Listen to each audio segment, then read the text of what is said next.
Ethan stared at his phone, his heart pounding harder with each second. The message was short, cold, and final. "Ethan, you don't need to come for Christmas this year. It's better if you stay away. We don't want any distractions when Daniel comes home. He's bringing his fiancée, and we want everything perfect." The words felt like knives. He read them again and again, hoping he had misunderstood. But there it was, clear as daylight. His own father had banned him from the family Christmas party. He dialed immediately, his hand trembling. The phone barely rang before his father's deep, commanding voice came through. "Dad, what's this message supposed to mean?"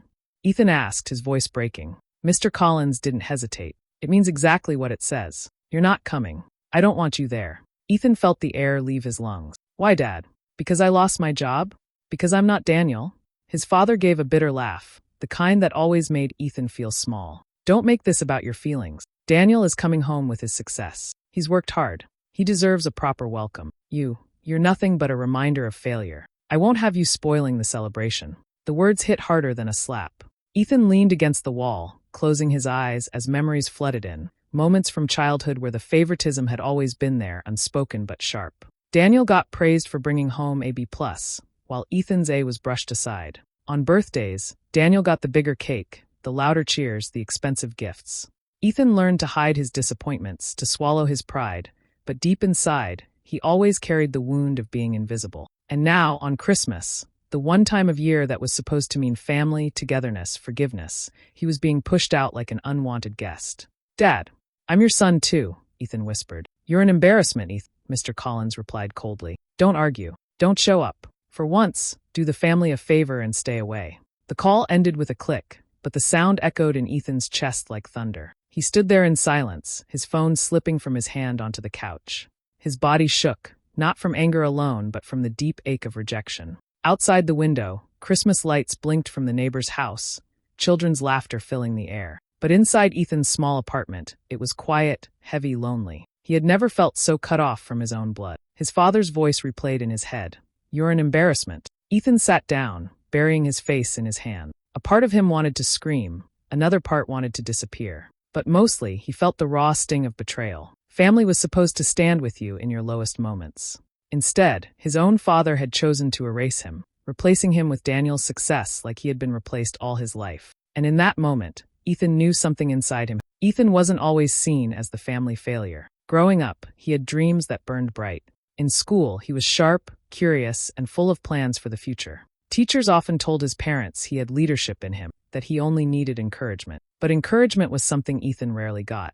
His father's eyes always searched for Daniel, even when Ethan was the one standing right there with good news. Ethan remembered being 16, running home with a scholarship letter in his hand, only for his father to brush past him, asking if Daniel had made the soccer team. Ethan never forgot that moment. It was as if his joy didn't matter unless it fit into the picture his father had painted. Still, Ethan pushed himself. He went to college, studied hard, and even landed a decent job at a marketing firm. For a while, it looked like he might finally step out of Daniel's shadow. He had a small apartment, a fiancée who believed in him, and dreams of building something bigger. But life didn't stay kind. The firm downsized, and Ethan was among those let go. A few months later, bills piled up, arguments with his fiancée grew sharper, and she walked out one rainy evening, saying she couldn't carry the weight of his struggles anymore. After that, it felt like everything he touched crumbled. Jobs came and went, never stable enough. He borrowed money here and there, sometimes from relatives who gave him looks filled with pity. He wore his failures like heavy chains, each one louder in his father's eyes. Daniel's life, on the other hand, moved in the opposite direction. From the moment he was old enough to shine, he shone bright. He had the grades, the charm, the confidence. He got accepted into an Ivy League university abroad, something his father bragged about at every family gathering. Every achievement of Daniel's became a trophy for Mr. Collins, proof that he had raised the perfect son. Daniel graduated, landed a high-paying job overseas, and now he was returning home with even bigger news. He wasn't just bringing his success. He was bringing his fiancée, a woman from a well-connected family, the kind who fit neatly into Mr. Collins's vision of power and prestige. This Christmas party was meant to be Daniel's grand homecoming, the golden child returning to claim his throne. Mrs. Collins, Ethan's mother, lived caught between her two sons. Ethan knew she loved him, but her love was always quiet, shadowed by fear. She rarely went against her husband's word. When Ethan was scolded, she stayed silent. When Daniel was praised, she clapped along. Sometimes Ethan would catch her eyes lingering on him, soft and guilty, as if she wanted to say more but swallowed it back. She had learned long ago that silence kept peace in the house. The Collins family looked perfect from the outside. People admired them: Mr. Collins, the strong and disciplined father; Daniel, the successful son; Mrs. Collins, the loyal wife. But Ethan knew the truth. Behind the walls, favoritism ruled. Success meant love, and failure meant invisibility. That was Ethan's place now, invisible. He lived in a small apartment on the edge of the city, working odd jobs when he could, barely managing to keep the lights on. When relatives called, they always asked about Daniel first, as if Ethan was just a footnote in the story of the family. Yet, even with the bitterness that grew inside him, Ethan still longed for something simple: respect. Not money, not applause, just the feeling that his existence mattered to the people who were supposed to love him unconditionally. He wanted his father to look at him without disappointment. He wanted his mother to stand up for him once, just once. And even though Daniel never treated him badly, Ethan wished his brother would notice the gap their father had carved between them. As Christmas drew near, Ethan felt that longing clash with his pain. He wanted to belong, but the door was shut. He wanted to be loved, but his father had made it clear that only Daniel's success was worthy of celebration. That was the truth that haunted him. His family measured love in achievements, and by their measure, the family WhatsApp group was always noisy, filled with uncles sending prayers every morning, aunts dropping chain messages, and cousins sharing jokes. Ethan rarely typed in it anymore. Most of the time, he muted the group and watched from a distance. But that evening, as he scrolled through his phone, a new message caught his eye. It was from his father. Reminder: Christmas dinner is for family only. Please be on time. This year is special because Daniel and his fiancée will be with us. The word should have been normal, but the phrase family only cut deep. Ethan knew what it meant. He wasn't part of that family anymore. One of his cousins replied with laughing emojis. Another typed, "Can't wait to meet the golden boy and his queen." The comments went on, full of excitement, but not one person mentioned Ethan. Not one asked if he would be there. Finally, Ethan typed, "What about me? Am I invited or not?" The reply came quickly. His father wrote, "Ethan, I already told you. You are not coming. This is a celebration, not a pity show.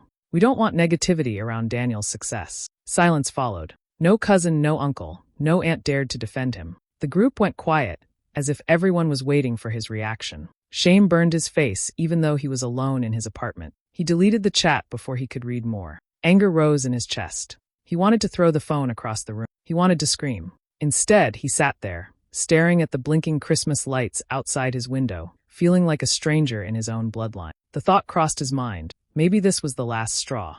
Maybe he should cut ties for good. No calls, no visits, no trying. If they didn't want him, then he would erase himself from. But another voice inside him whispered, "Don't let them erase you. Don't let them push you out like you're nothing." He grabbed his jacket and stormed out of the apartment. He needed to breathe. He needed someone to hear him before he drowned in his own rage. Marcus was the only one he could think of. They had grown up on the same street, shared the same classrooms, and leaned on each other through tough times. Marcus knew his family well. He had witnessed the favoritism with his own eye. When Ethan reached Marcus's small barbershop, the lights were still on. Marcus was sweeping the floor, music playing softly in the background. He looked up, surprised. "Ethan? You look like hell, man. What happened?" Ethan dropped into the chair and buried his face in his hand. "They banned me, Marcus. My dad banned me from the Christmas party. Said it's for family only." Marcus frowned. "He really said that? To his own son?" Ethan nodded, his voice cracking. "He said I'm an embarrassment, that I'll spoil Daniel's celebration. Can you believe that? After everything, I don't even feel like his child anymore." Marcus leaned on the counter, shaking his head slowly. "I've seen how he treats you, Ethan. You've always been the shadow. But this is cruel. Christmas is supposed to be about love, not pride." Ethan's fists tightened. "I keep asking myself, what did I do so wrong? Is it because I failed at work? Because my fiancé left? Because I'm not Daniel? I've tried, Marcus. I've tried so hard, but nothing is ever enough." Marcus sighed, pulling up a chair beside him. "Listen, you're not a failure. You're a man trying to stand after life knocked you down. Your father can't see that. He only sees trophies. But you're not weak. You're stronger than you think." The words sank into Ethan's chest, heavy but true. He wanted to believe them. Still, the anger refused to leave. "Part of me wants to stay away. Just cut them off and never look back. But another part, I want to show up. I want to walk into that house, look my father in the eye, and prove I'm not invisible." Marcus studied him for a moment. "If you go, Ethan, you need to be ready. He won't hold back. But maybe it's time you don't hold back either." Ethan looked up, his jaw set. For the first time that night, his heart found a strange kind of calm. "Then that's what I'll do. I'll go. He banned me, but I'll still go. Not to beg for a seat at the table, but to finally say what I've been holding in for years. Marcus nodded slowly. Then make sure you say it loud enough for everyone to hear. Ethan sat back, staring at the floor. The decision was made. This Christmas, the night before Christmas, Ethan lay awake on his bed, staring at the cracked ceiling. His mind wouldn't stop replaying old memories, the kind that cut deeper than fresh wounds. He remembered his 10th birthday, when he had asked for a small toy car. His father barely noticed when he unwrapped it. But the very next month, Daniel's birthday came, and the house was filled with balloons, music, and relatives. Daniel got a shiny new bicycle, and Mr. Collins carried him around the room like he had won a medal. Ethan had clapped and smiled that day, but inside, something in him broke. Another memory came, the school award ceremony. Ethan had received first place in English literature, a prize he had worked hard for. But as soon as the event ended, his father turned to Daniel and said, "Work harder on math. That's what matters in life." Ethan's prize slipped into the background. He remembered hiding it in a drawer at home, where it gathered dust. Now, as a grown man, those moments weighed heavy on his chest. They weren't just small slights. They were proof of years of being unseen, unloved, and pushed aside. And tomorrow, when he walked into that house, he wasn't going to keep silent anymore. When the day came, Ethan dressed simply. No fancy clothes, no attempt to impress. Just a clean shirt, dark trousers, and his old watch. He stood outside the Collins family house for a long time, watching through the window as relatives laughed and hugged. Christmas lights sparkled across the front porch, the smell of roasted turkey drifting through the air. He could hear music, laughter, and the sound of Daniel's name repeated again and again. Finally, Ethan pushed the door open and stepped inside. The room grew quiet.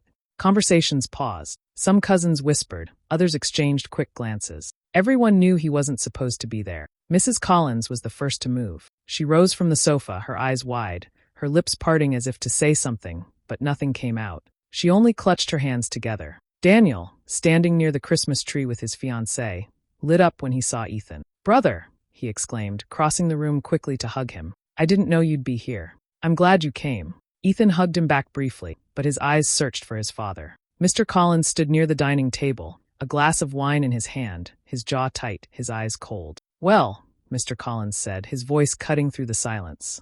"Look who decided to show up. The son who can't follow simple instructions." The relatives shifted uncomfortably. Some looked at Ethan with pity, others with curiosity. Ethan straightened his back. "I'm here because I'm family, whether you want me or not." Mr. Collins laughed bitterly. "Family? You don't even deserve the word. Look at your brother, successful, respected, bringing honor to this house. And look at you, a man with nothing to show for his life." Ethan felt the sting of those words, but he didn't move. He had expected this. He kept his voice steady. "I may not have Daniel's success, but I'm still your son." Daniel's smile faltered, his eyes darting between their father and Ethan. "Dad, please." But Mr. Collins raised his hand, silencing him. "No, Daniel. This has gone on long enough. Ethan needs to hear the truth. You've wasted every chance given to you. You're a burden. Tonight is about Daniel, not about your failures." Mrs. Collins stepped forward then, her voice soft but trembling. "Please, let's not do this in front of everyone. It's Christmas." "Silence." Mr. Collins snapped, his tone so sharp that she froze. "Don't defend him. He chose his path." Ethan's chest tightened. He looked at his mother, her eyes wet with unshed tears, and something inside him broke wide open. He had swallowed these insults his whole life. Not tonight. Not anymore. He stepped forward, his voice louder now, carrying across the room. "My path. You never gave me one. You made sure every road led back to Daniel. Every birthday, every achievement, every moment, I was invisible to you. Do you remember my scholarship?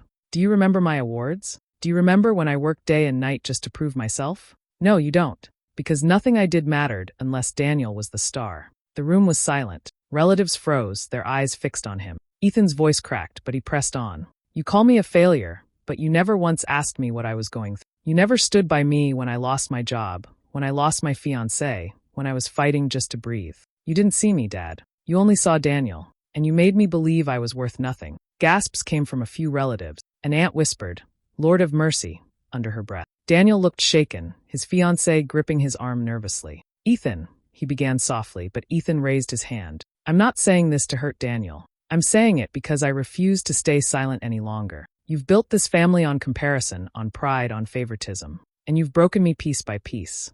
But tonight, I won't be broken anymore." His words hung in the air, heavy and raw. Some relatives nodded slowly, their faces showing sympathy. Others avoided eye contact, unwilling to get involved. Mrs. Collins clutched the edge of the sofa, tears now rolling freely down her cheeks. Mr. Collins's face darkened, his jaw trembling with anger. You dare stand in my house and speak to me this way? Ethan took a deep breath, his voice steady. Yes, because for once in my life, I deserve to be heard. The room buzzed with tension. Some relatives murmured, others shifted uncomfortably. The Christmas celebration had turned into a battlefield, and every word Ethan spoke cracked the perfect image his father had built for years. For the first time, Ethan wasn't afraid. The room was so quiet you could hear the crackle of the fireplace. Everyone was frozen, waiting to see what would happen next. Mr. Collins's face was red with fury, his chest heaving as he glared at Ethan. You ungrateful boy, he spat, his voice trembling with rage. After all I've done for this family, after all the sacrifices I've made, this is how you repay me?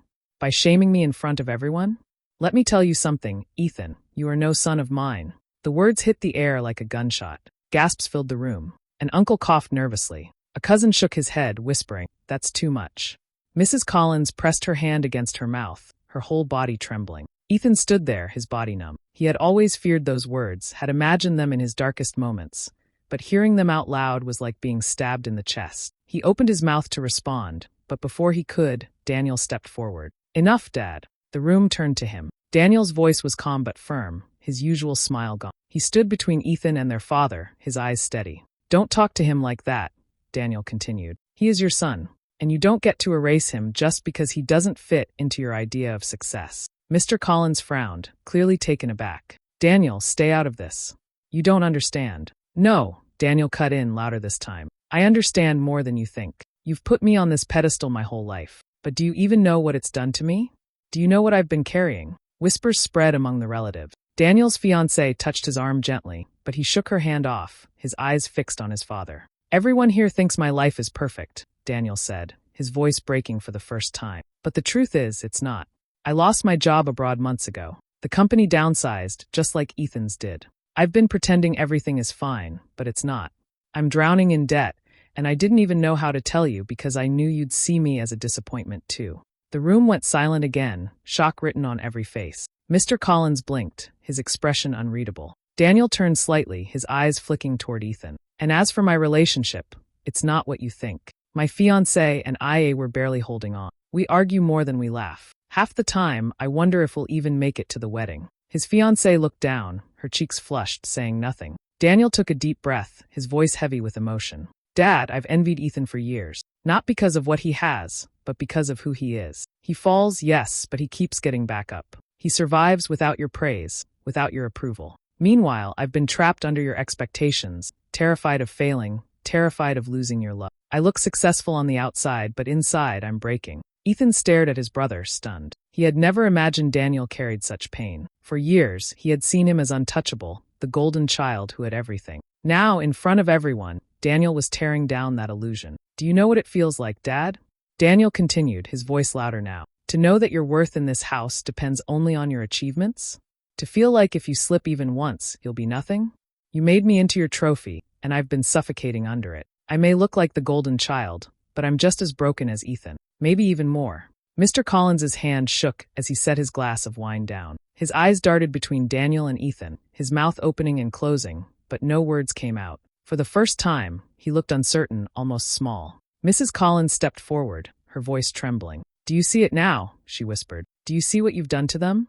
Both of them. Relatives murmured among themselves. Some nodded in agreement, others avoided Mr. Collins's gaze. The perfect image of the Collins family had cracked wide open, and no one could deny it. Ethan swallowed hard, his eyes stinging with tears he had been holding back for years. He looked at Daniel, who now seemed less like a rival and more like a brother standing beside him for the first time. The silence in the room grew heavy. All eyes turned back to Mr. Collins, waiting for his response. But he said nothing. He only stood there, his face pale, his pride collapsing under the truth he could no longer deny. For the first time, he seemed to realize that his obsession with appearances, with success, had cost him both sons. They weren't his trophies, they were his children, and he had wounded them both. The party, once filled with laughter and music, was now drowned in silence. No one dared to move. The Christmas lights twinkled softly in the corner, mocking the heaviness in the air. Two sons stood broken but finally honest. A father stood stripped of his pride, and the whole family watched, knowing nothing would ever be the same again.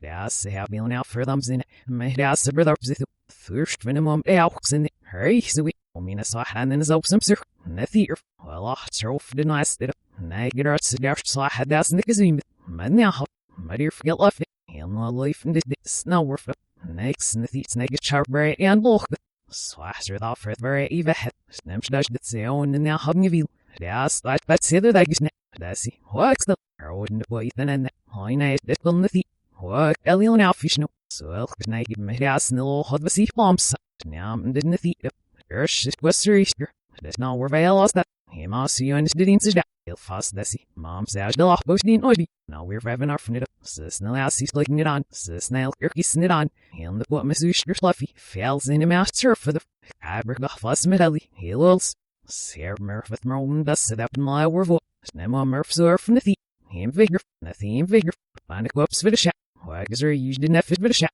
I guess silver herb so we here I'll smell he'll ask me little nothing and I was more or spiring at her world for dear hish her own minute on you understand all the surf no last in the bish straight to the lifts hour he'll merch na her dark gets half chops in the locks is him her either the corpse selves or thumbs even nice nothing her would the door me call na give it her legs either the last set up and the shit mocks it on snazerps or the if more wood left in the thea serene the master for the her losh and the thea gas of nights is boomy her and the night and I get her soaps with the larp gosh soaps up more I mean a nest but now having it on first at them douche there getting baby and fell am what I should not will that and the skin the life he that's soap selves or for the sign night wish you will make every life her losh and the thea and also nice and he'll cook me expect stuff so night nurse and this off in the thea Yo, my now have buying ourselves in it. Often was I feeling out for doing I am as I when you call Zoe. Hurry laugh as I when you call Zoe. Air feels near to sort of. He left that's your vet. I call with the Rutsy. He'll hear from the big British owner as near nud map. He'll miss Dessy. Nud map. Her with the door nurse be sent in the thea you'll off the hour. Easter and the fish with the larva. Snell ass hurry up in the corp be on. First damn keeps. Hurry nights and got a dar. Floss am but our master for the my owl when you are. That nursery mark didn't know that. I guess you're not alone. Whoops, no marks of selves. Farewell, so I don't know. That's a question. Or forget bring all on doing it. Mark and your friends of their outfit. Fall for their wooing is surf such. Floss me her. And it's echt fell off the snaps the. Over was with off the eaten diddy. That eaten diddy. For them there and they it must dutch or none of the. Snell out standing it. There for el on get safe and snell out such. Get hands with them. Get the neck and fast sage the lock. Get muster from you. Her the opposite of Billy. Get the he that's the dark singing off and as the hour sashed. Snemo all or Fred that's in the thea. The three of them sat quietly on the front steps, the cold night air wrapping around them. Above, the Christmas lights from the porch blinked softly, casting a gentle glow on their faces. For a while, no one spoke. They didn't need to. The silence itself felt healing. Ethan leaned back, looking up at the stars. His chest still carried the weight of his father's words, but it no longer crushed him. For the first time, he could breathe without the heavy need for approval pressing down on him. He knew his father might never change, might never call him worthy, but that didn't matter anymore. What mattered was that he had found his own voice. His mother reached for his hand, squeezing it tightly, as if to promise that she would never be silent again. On his other side, Daniel sat with his head bowed, but there was relief in his posture, as if he too had been freed from a cage. Ethan smiled faintly, the corners of his mouth soft. You know, he said quietly, I used to think family was about who achieved the most, who made Dad proud. But I see it now. Family is about who stands with you when everything falls apart. Daniel nodded, his eyes glistening. Then we'll stand together. No more shadows. Mrs. Collins let out a trembling breath, her eyes shining with tears. But this time they weren't only of sadness. They were of release. She leaned her head on Ethan's shoulder, and he let her. The laughter and chatter from inside the house drifted faintly through the windows, but it no longer stung. Ethan didn't feel excluded anymore. He felt stronger, lighter. He might never win his father's love, but he had something better now. His own dignity, his brother's solidarity, and his mother's embrace. And as the Christmas lights flickered above them, Ethan realized that was enough. For the first time in his life, he wasn't living in comparison. He was living in freedom. Hey besties. Thanks so much for watching till the end. This story showed how Ethan faced rejection at Christmas, but found his strength, his brother's support, and his mother's love. Remember, family isn't about perfection, it's about acceptance. If you enjoyed this, don't forget to like, share, leave a comment, and subscribe for more stories. See you in the next one. Bye.